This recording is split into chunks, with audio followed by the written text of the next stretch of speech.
Hi, I'm Ben. Welcome to my book corner. This is my video for my November reads and also channel plans and kind of a step back plan that I have at the moment. If you join me for my live stream on November 30th, none of this will be news to you. I'm covering a lot of the same ground, but rather than having to watch an hour and a half plus of me wittering on, this will be a much quicker video to get through. So if you watch that live, there's probably nothing new here other than a couple of the graphics at the start, although I do appreciate you watching. Or if you don't want to sit through the live, this is what I read this month, and this is what December is going to look like as well. So I read a total of 9 books, coming in at 2,076 pages. Why does the phone always go off when I'm doing things? 18 hours with an average rating of 3.81. The average rating is going to drop because I've got one rating still to do. I will touch on that in a minute. Highest rated book of the month was Shy Trans Banshee by Tony Santarella, coming in at 4.5 stars. As you can see, my reading was a little bit all over the place. We had a bit of a lull in between the 10th and the 13th. That's when I was in work the most, so kind of understandable. So there we go. In terms of what I read, all fiction, with one book, I think it was only one book over 500 pages, and the rest falling equally between under 300 and 300 to 499. And my audio books, one was under 8 hours and one was between 8 and 16. Primarily read fantasy, which is about the norm. With 6 fantasy books, we have 2 horrors, 2 romance, 2 science fiction, and 2 with LGBTQIA plus representation. So we'll go in order. We started the month with A Court of Mist and Fury by Sarah J. Maas. I was bullied into this one by a number of people. I hated ACOTAR, did not hate this. I don't know if I'm making excuses for this book in my own head, but this has actually prompted me to do some theory crafting on where this might go. I also believe this is one of the best rated books on Goodreads. This was the biggest book for the month, coming in at 626 pages. I think what it is with this one is I think the cast is more engaging than book one. I think Rysand is far more interesting and, at the moment at least, less problematic than Tamlin was. And the surrounding cast works a lot better as well for me personally. It feels a lot more fleshed out. The world as well feels a lot more alive than it did in book one. And Feyre, while she is still an imbecile, and we still have these moments in here of what I would call plot point conveniences, I suppose, like the ability to learn to read in a month, or however long it actually takes. I'm not sure, but it would take a lot longer in real life to learn to read than it took Feyre in this. If you take a couple of little bits out, which are obviously just put there because plot needs to do X, overall, this works really well. Feyre is a lot more consistent in this one, and by that I mean not consistently stupid. The decisions that they make sense. And overall, I found this a much better read. It was also better paced as well on a side point. Up next, as I was on a bit of a romantasy jaunt, was Six Scorched Roses by Carissa Broadbent, and this was narrated by Amanda Lee Cobb. This was pretty good. This is book 1.5 in the Crowns of Neaxia series. I've really enjoyed the 2 books I've read previously in this.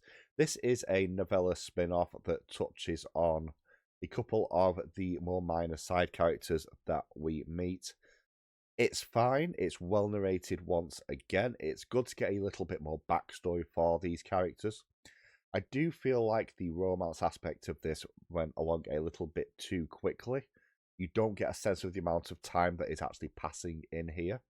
I do continue to enjoy how the deities in this world are portrayed, and also how vampires are as well. Vampires aren't these twinkly creatures of romance. These are dangerous, predatory killing machines on top of everything else. And they do inspire actual fear and loathing from people who are aware of them. And again, the gods, I love the duality of all the gods that we've come across so far in the series. That is very, very clear in here as well. It has got me excited to dive back into the series, which I will be doing probably in January. I gave this one a 3.75 stars out of 5. After that, we have Alpha by K.D. Marquesi, also known over here on the YouTubes as Fictional Escapist. This is their debut sci-fi novel, coming in at 432 pages long. I did receive this as an ARC read. This was a lot of fun. What I enjoy about this in particular is it doesn't take the normal approach to story structure that you generally get in books. This more resembles a film in a lot of ways. We don't get much time to get to know our main character and the status quo of what they're normally like, which in the case of this character named Caleb, may well be a good thing because I do not like them at all at the beginning. And if we'd spent more time with them early on, like you would generally do in books, it would make their character beats ring a little bit more hollow than they end up doing because of the way that this is paced and constructed. This dives into genetic manipulation, the weaponization of genetic manipulation, illegal experiments, and the side effects of that. And Caleb's story is very, very much intertwined with the story of what's going on with these experiments as well. It's a really, really strong debut novel, which I do recommend checking out. I gave this 4 stars out of 5. Up next is my book of the month, Shy Trans Banshee by Tony Santarella. This is book 2 in the series that started off with Board Gay Werewolf. And in many ways, this is just such a good popcorn read. And I mean that as a compliment. This is so much fun. It doesn't take itself too seriously. It knows exactly what it is. The humour is very gallows humour at times, very much not safe for work, as you would probably expect. I like the fact that you have Brian who's thrown into this new place, as the trio of Brian, Nick and Darby have been sent to London to cover basically a London chapter of the supernatural investigation agency that they work for. But Brian is pretty sure it's just because they want him out of the way because he's a liability. And the fact he's turned into a glorified errand boy does not help his feelings. Plus, being in another country, you have almost a regression of character here with him compared to where we left him in book 1. With him feeling a little bit like he doesn't belong and kind of not wanted and a bit of a just a bit of a problem for everyone around him again. I really, really like the chemistry that develops between Brian and the new characters that come into this one. That's a lot of fun. There's some great humour in here. It has a D&D game as well, which I will always approve of. This is my book of the month. Comes in at 4.5 stars. I actually think I enjoyed this more than book 1, and I would really like more people to be talking about this one. Also, on a side point, my copy of this, which is a hard copy, the covers glow in the dark, so that's nice too. Up next, this is a recommendation that I got over at Margaret's channel. This is Daydreams on the Sherbet Shore by J.D. Estrada. This is a novella coming in at 92 pages long. I gave this 3.5 stars. This is bonkers wholesome. In many ways, this feels like the inverse of the Luke Tarzian books that I've read. This feels like a lot more hopeful. This talks about the power of dreams and the importance of dreams as well. Not only as an escape, but as a source of inspiration, and how we should never let go of those things, which I really, really do like. And, you know, the imagery in here is just so psychedelic, but in kind of a cotton candy way. You know, you have beaches made of flavoured sherbet. You have gangster ducks guarding a bridge to a lake made of feathers. You have pastel-coloured kangaroos that they travel around, they carry our main characters around in their pouches, and so that they are big enough, the way that they make them grow is by feeding them wax crayons. It's an amazingly joyous book. It's fascinating to read. Not my normal vibe, not even remotely. I am going to pick up book 2 at some point as well. I do recommend giving this one a check out. It's a super quick read. It came in at 3.5 stars. And also, there is like a load of poetry at the back as well, which is really, really good. And I'm not a poetry person, so. Also, if it sounds like I'm losing my voice, it's because I am. Now, this one might be a little bit controversial. Dungeon Crawler Carl is very much the darling at the moment of lit RPGs. I listened to the audio version of this, which was narrated by Jeff Hayes, and I'm going to start with the positives on this. This does capture that feeling of early levels of MMORPG games, the sort of the grindy games where you're going through the repetitive combat, you're learning how the game works, you've got this big world in front of you, you've no idea how the mechanics operate, and you're meeting all these other characters in the world as well, going through the same things. It catches that really, really well. And also, the narration is spectacular. I love the voice effects that are put in, and the after effects and stuff like that. That's really well done. However, this does fall into what I call Borderlands humour. It's very much gallows humour again, and some of it hits really well. Some of it misses really badly, though. And when it misses badly, it misses so badly for me personally. Also, although the audio is really well done, because you're going through the early levels, just like in a video game, you're getting constant notifications and achievements. So you constantly have the new achievements going off and telling you what the achievement is, and also, obviously, the narrator reading all the sort of information about all the items that they find within the game. And whilst I find that stuff interesting, having it read to me as somebody who has played these sort of games, I find incredibly frustrating because I skim read stuff all the time. And also, this is a tutorial area. I despise tutorials so much. This does feel like a book that is specifically targeted at all the things that annoy me in video games. And I own more video games than books, which may be a shock to some people, but there we go. So I will check out the series further on anyway. I have heard that the series does get better as it goes. And also, we're about to hit character creator properly, which is the best part of any video game as far as I'm concerned. I gave this a 3.25 stars, but as I said previously, this does feel like it's specifically aimed at things that wind me up about games. So. Also, Princess Donut is great. Amazing character. Moving on then, and this was a winner of a vote on my channel for what to read next. We have Whispering Pines by Heidi Lang and Katie Barkowski.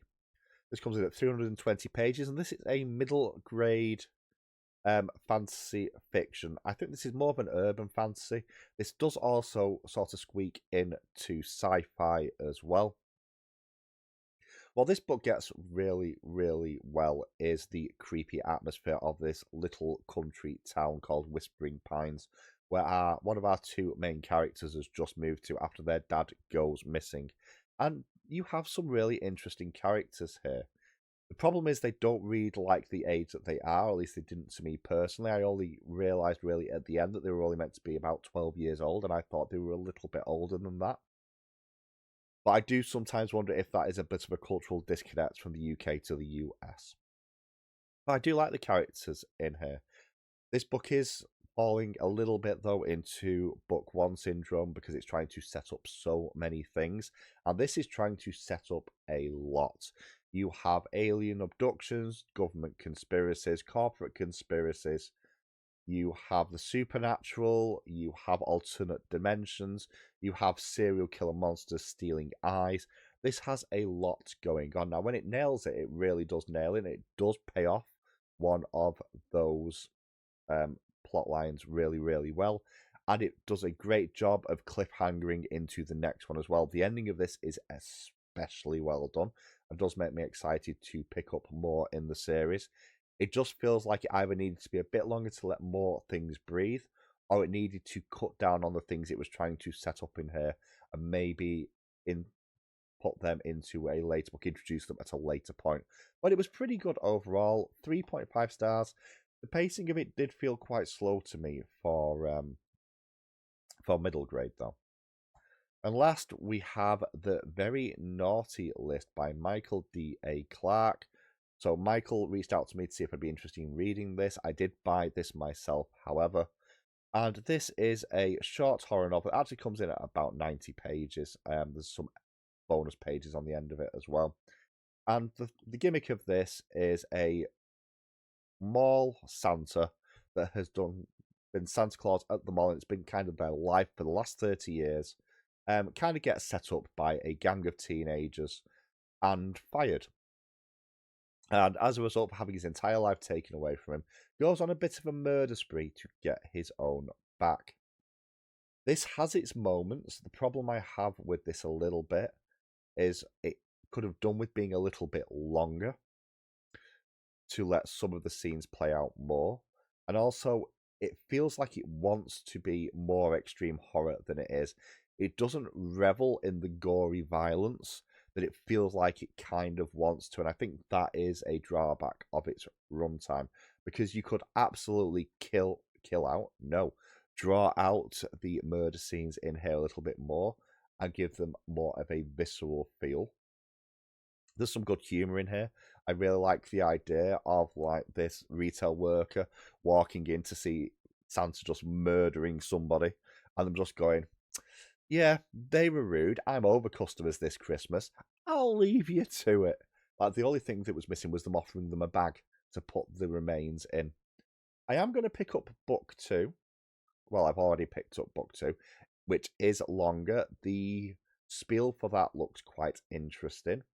And to be fair, the idea of Santa being sacked and going on a murder spree does work. It is also paced like a lot of extreme horror is, in that it has quite a slow build-up initially before the rails are taken off, but it never quite goes off the rails as much as it kind of feels like it wants to. So I'm giving this a 3 stars.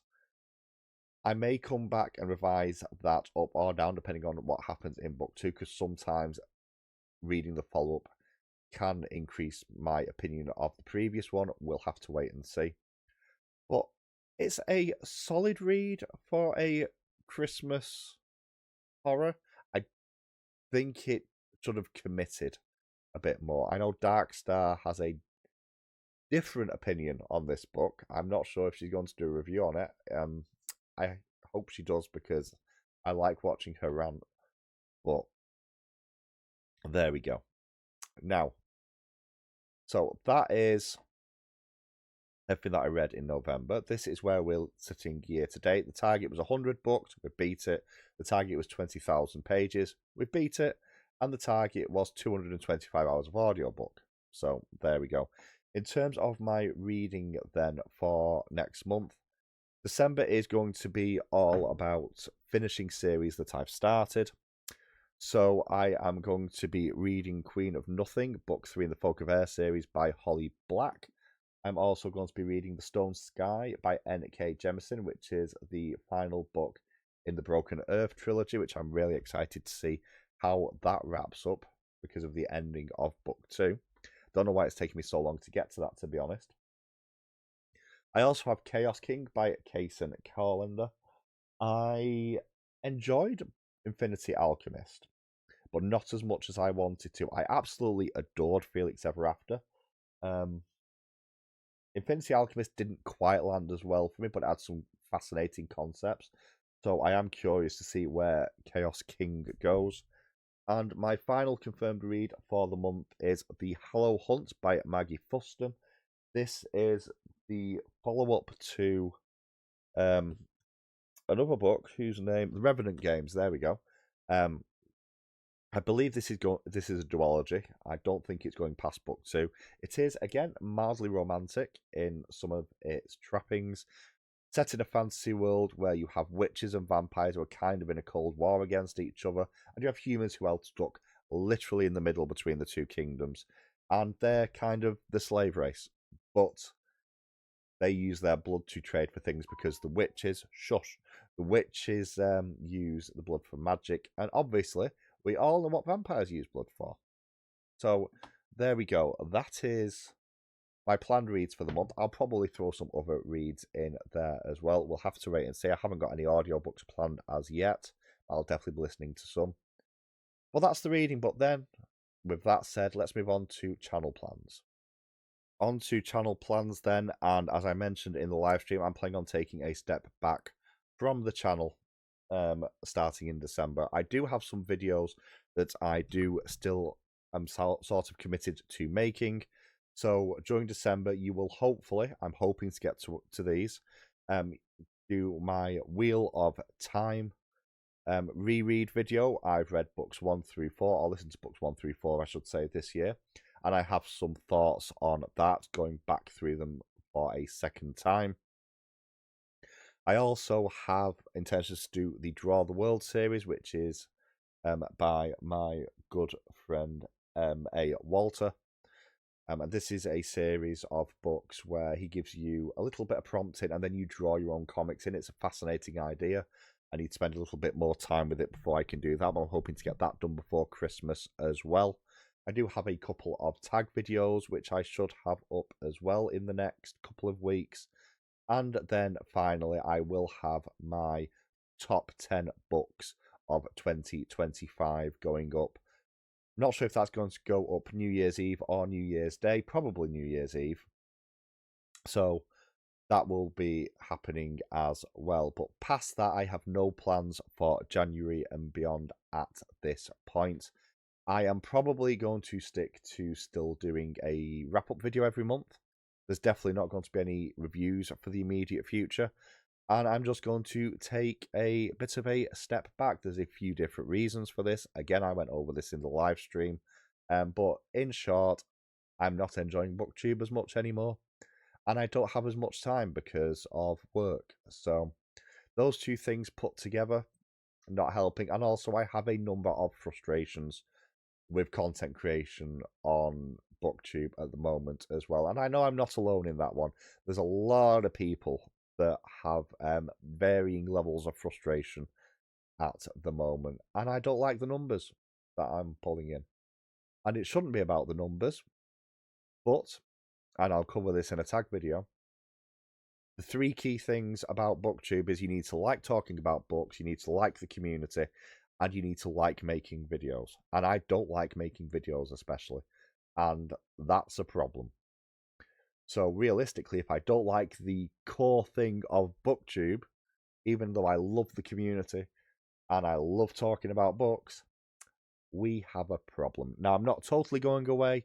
I will appear in other people's channels. I will drop updates in my community tab as well.